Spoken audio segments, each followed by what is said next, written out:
সন্ধ্যা ৭টা বাজে। আজকে শুক্রবার বলে অফিস অফ ডে। গার্মেন্টসে যারা চাকরি করে তাদের শুক্রবারের দিনটা কাপড় ধুতেই চলে যায়। ঘুম থেকে উঠে বিকেলবেলা একটু বাইরে হাঁটতে আসছিলাম। সারা সপ্তাহে একটা দিন সবাই মিলে একসাথে আড্ডা দেওয়ার সময় পাই।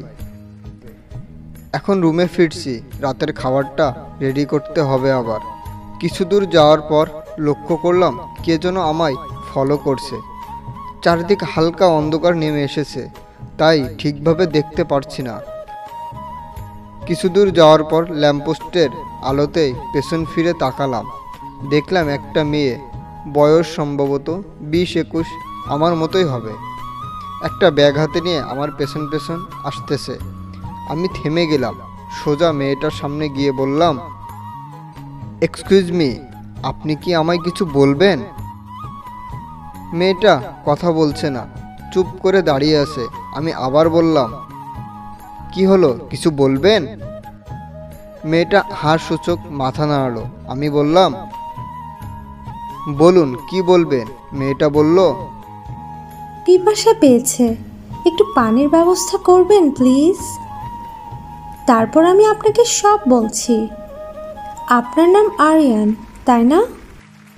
আরে এই মেয়ে তো আমার নাম জানে, কিন্তু আমি তাকে কখনো দেখেছি বলে মনে পড়ছে না তো। আপনি আমার নাম জানেন কি করে? মেয়েটা মুচকি হেসে বলল, সেটা না হয় পরে বলি, এখন একটু পানি খাওয়ান প্লিজ। একটা হোটেলে গিয়ে হালকা কিছু খেয়ে পানি খেয়ে নিলাম। বাইরে বের হয়ে মেয়েটাকে উদ্দেশ্য করে বললাম, কি যেন বলতে চাইছিলেন? মেয়েটা তখন বলতে শুরু করলো, একজনের খোঁজে এখানে এসেছে, কিন্তু ঢাকা শহরে নতুন, তাই কিছু চিনে না। অনেক কথা বলল মেয়েটা আমার সাথে, কিন্তু একটা কথা আমায় একদম চমকে দিল। মেয়েটা বলল, কয়েকটা দিন আপনার সাথে থাকার জায়গা হবে? কয় কি মেয়েটা, কোনো এক অচেনা মেয়ে থাকবে আমার সাথে? আপনি কি পাগল হয়ে গেছেন? মাথা ঠিক আছে তো? আমি একটা ব্যাচেলার ছেলে, আর আপনি একটা যুবতী মেয়ে, থাকবেন আমার সাথে? এরপর মেয়েটা যা বলল, আমি আরও চমকে গেলাম। আপনি নিজের প্রতি আস্থা রাখতে পারবেন না? আমি পুরোপুরি বিশ্বে আপনার পাশে থাকব। মেয়েটার কথা আমাকে মুগ্ধ করে তুলেছে। আমি এবার পুরোপুরিভাবে মেয়েটার দিকে তাকালাম। মায়াবী চেহারা, ফর্সা আর ডাগর ডাগর চোখ। মেয়েটাকে কোথায় যেন দেখেছি মনে হচ্ছে, না মনে করতেও পারছি না। এত কি ভাবছেন? এতটুকু সাহায্য করুন আমায় প্লিজ। আর কিছু বলতে পারলাম না। মেয়েটাকে নিয়ে সোজা চলে গেলাম রুমে। রাতের রান্নাটা আজকে বেশি করা লাগবে। বাসায় এসে ফোনটা গোতাচ্ছি আর মনে মনে ভাবছি, যেটা করছি সেটা কি ঠিক হচ্ছে? কিছুক্ষণ পর দেখলাম মেয়েটা রান্নার জন্য কিচেনে গেল। যাক, আমার কাজের কিছুটা আসান হচ্ছে। রান্না করার পর দুজনে একসাথে খেয়ে নিলাম। মনের মাঝে একটা সংকোচ কাজ করতে লাগলো। একই ঘরে দুজন অপরিচিত যুবক যুবতী আছি। তাছাড়া আমি এমনিতেই মেয়েদের সাথে কথা বলতে সংকোচ বোধ করি। আচ্ছা, আপনি কতদিন থাকবেন আমার এখানে? কথাটা শোনার পর মেয়েটা আমার দিকে তাকালো। আমি আবার সংকোচের মধ্যে পড়লাম। কেউ আমার দিকে তাকিয়ে থাকলে আমি নিজে খুব বোরিং ফিল করি। মেয়েটি আমার কথার উত্তর দিল, কেন? আপনি কি খুব সমস্যায় পড়ে গেছেন? না আসলে সেটা না। আমি জিজ্ঞেস করলাম, আপনার নামটা তো জানা হয়নি। ও তাই তো, আমি রিয়া। টুকটাক কথাবার্তা বলে আমি মেয়েটার সাথে অনেকটা ফ্রি হলাম। রাতে খাওয়ার পর এখন শোয়ার পালা। একাই থাকতাম বলে সিঙ্গেল বিছানায় শুতাম। মেয়েটাকে বিছানায় শুতে বলে আমি মেঝেতে বিছানা করে শুয়ে পড়লাম। মেয়েটার সাথে টুকটাক গল্প হচ্ছে, শোনাতে থাকলো তার জীবন কাহিনী। মেয়েটা এক পর্যায়ে এমন কথা বলল যা শুনে আমি বিদ্যুতের শক খেলাম। মেয়েটা বলল, আমি একটা কথা বলি, রাখবেন? কি কথা? ওয়াদা করেন কথাটা রাখবেন? ওয়াদা করছি কথাটা রাখবো।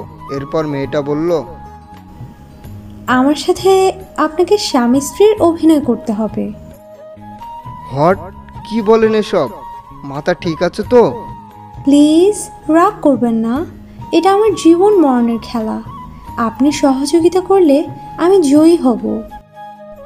জীবন মরণের খেলা মানে? আপনাকে সব কিছু পরে বলবো। আপনার পায়ে ধরি, আপনি না করবেন না। আরে আরে কি করছেন? ছাড়ুন বলছি। ঠিক আছে, আমি রাজি। থ্যাঙ্কস, আমি আপনার কাছে অতি কৃতজ্ঞ। আমাকে কি করতে হবে? আপনি শুধু আমার সাথে স্বামীর অভিনয় করবেন। আমি আপনার বউ। কালকে আমরা গ্রামে যাব। ঘুমটা ভেঙে গেল হালকা ঝাঁকুনিতে। চোখটা খুলে আমার কাঁধে কারোর অস্তিত্ব টের পেলাম। মেয়েটা ঘুমিয়ে আছে, কি নিষ্পাপ চেহারা, মনে হচ্ছে খুব চেনা ফেস, একদম আমার গায়ের সাথে মিশে গেছে। আমি তার দেহের উষ্ণতা টের পাচ্ছি। আমার ভেতরে অনুভূতিটা জাগ্রত হওয়ার চেষ্টা করছে। মেয়েটাকে সরিয়ে দিলাম। সিটটাতে ভালোভাবে মাথাটা বসিয়ে প্রায় 12 ঘন্টা জার্নি করার পর গাড়িটা এসে থামলো হরিপুর বাস স্ট্যান্ডে। ঘড়িতে তখন রাত 9টা 30 মিনিট। বাসটা থেমে গেল। মেয়েটা এখন ঘুমে আসন্ন। আমি আস্তে আস্তে করে ডাক দিলাম, এই যে মিস, আমরা এসে গেছি, নামতে হবে। মেয়েটা ঘুম থেকে উঠে তার কাপড় চোপড় ঠিক করে নিল। তারপর বলল, ঠিক আছে, চলুন নামা যাক। আমরা নামার পর থেকে মেয়েটা কি যেন খুঁজছে, এদিক ওদিক তাকাচ্ছে। আপনি কি কিছু খুঁজছেন? না না, কিছু না, রাত হয়েছে, চলুন রিকশায় উঠি। আমি যতদূর জানি এখানে রিক্সা নেই।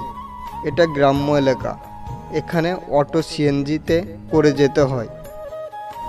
বাহ, আপনি তো দেখি ভালোই জানেন।